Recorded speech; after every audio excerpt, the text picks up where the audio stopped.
Travis Kelce is on his way to Singapore to meet his girlfriend, Taylor Swift, before she plays 6 Concert Eras tour in Singapore. The Kelce brothers did not film this week's New Heights podcast episode 28 Months 2, the reason why Kelce went on a trip to Singapore to reunite with his girlfriend Taylor Swift. A source told NatFL on Thursday, February 29, the Kansas City Chiefs player, 34, is currently en route to Singapore by private jet. Travis' jet traveled from Los Angeles to Hawaii on Tuesday, February 29, where it landed in a pit stop. After the break, he and his crew left Hawaii at dawn on February 29. Travis is expected to arrive in Singapore early on Friday, March 1, which will give him plenty of time to meet Taylor. 34, before she takes the stage on Saturday, March 2. The "Cruel Summer" singer spent much of the recent football season traveling to cheer on her man, while she even flew from Japan to make sure she will be by his side during the Super Bowl. It is currently unclear how long Travis plans to stay with Taylor. Before that, Kelce also went to Sydney to attend the Eras tour. Within 2 days they had romantic private time together. After that, Kelce returned to the United States to attend the Super Bowl championship party with Patrick Mahomes in Sin City, Las Vegas. The NFL star's father, Ed Kelce, previously hinted that Travis wanted to extend his trip. "We were talking after the Super Bowl and I asked him, 'Are you going to Sydney?' And he seemed very interested," Patriarch Kelce, 72, told the Sydney Morning Herald on February 20. He said he really wanted to visit Sydney in Singapore, but he wasn't sure because he has commitments. The Sydney show wasn't Travis' first time on the Taylor's Eras tour. He previously went to a show at Arrowhead Stadium in July 2023 before they dated. Meanwhile, he also went to Argentina to see her perform in November 2023, and now Kelce will continue to attend the Eras tour again in Singapore. While Travis is currently on his way to Sydney, Taylor went to Singapore after finishing performing in Sydney. She had some free time and enjoyed a fun dinner at a famous Italian restaurant in Singapore. Travis Kelce and Taylor Swift have received a lot of attention as their romance has unfolded in public, but according to one member of the Kansas City Chiefs coaching staff, it's not just for show. In fact, Chiefs defensive backs coach Dave Merritt said that Kelce became a better man when he started dating the pop singer. In a recent episode of The Sports Shop podcast with Reese K. Mack, the NFL coach talked about her positive influence on the team. "She actually affected the team in a positive way. It wasn't a negative way. Everybody was excited and Travis was happy," Merritt said. "When my player, a brother, is happy beside me, that helps me and that encourages me, and so Travis came in there a different man. So, she helped us." He also shared that Swift was coming to the stadiums, privately, well before the news of their relationship broke the internet in September. She was coming into the stadiums without people really knowing until the camera put a big spotlight on it, Merritt said.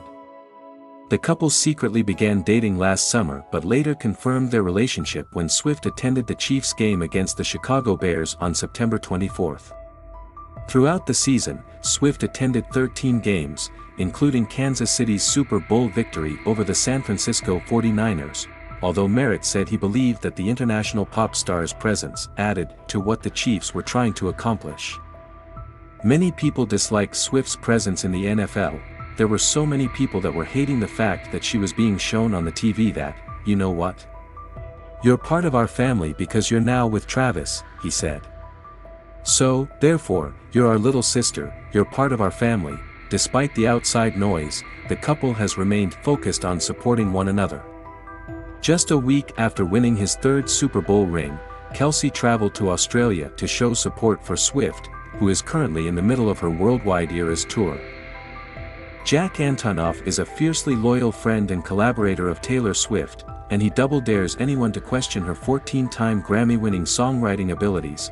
2 years ago, Gorillaz and Blur frontman Damon Albarn scoffed to the LA Times that the 34-year-old pop star doesn't write her own songs. Outraged, Jack took to Twitter to call the 55-year-old Englishman an herb and wrote, "I've never met Damon Albarn and he's never been to my studio, but apparently he knows more than the rest of us about all those songs Taylor writes and brings in.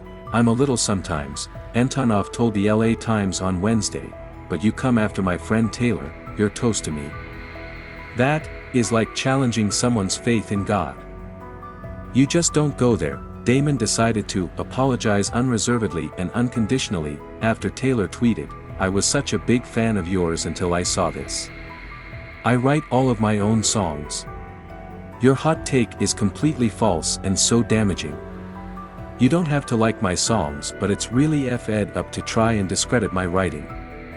Wow, Albarn made headlines again last December for criticizing the Rolling Stones' horrible music video for their song Angry, starring the objectified Sydney Sweeney, the 10-time Grammy winner, turning the big 4-0 next month.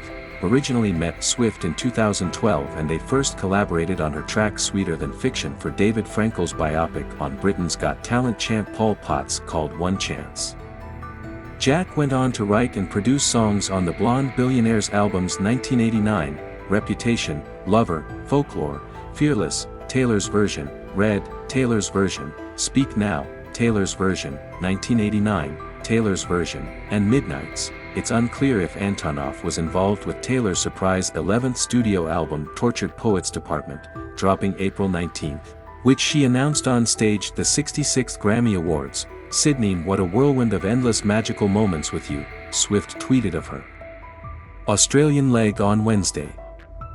"I'm so grateful that we got to be the first tour to play Accor Stadium 4 times. I'll never forget singing with Sabrina, the chaotic acoustic mashups, and the crowds that were louder, singing and screaming, than I thought humanly possible.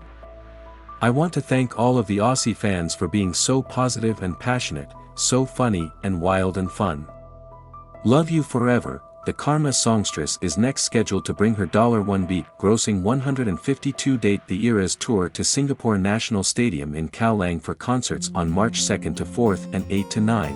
Meanwhile, the New Jersey native, who wed Margaret Qualley on August 19, produced the modern cover songs for Todd Kessler's dismally reviewed 10-episode Christian Dior biopic The New Look, which airs Wednesdays on Apple TV. Jack's band The Bleachers will release their self-titled 4th studio album on March 8, and they're scheduled to perform the same day on ABC's Good Morning America in Manhattan.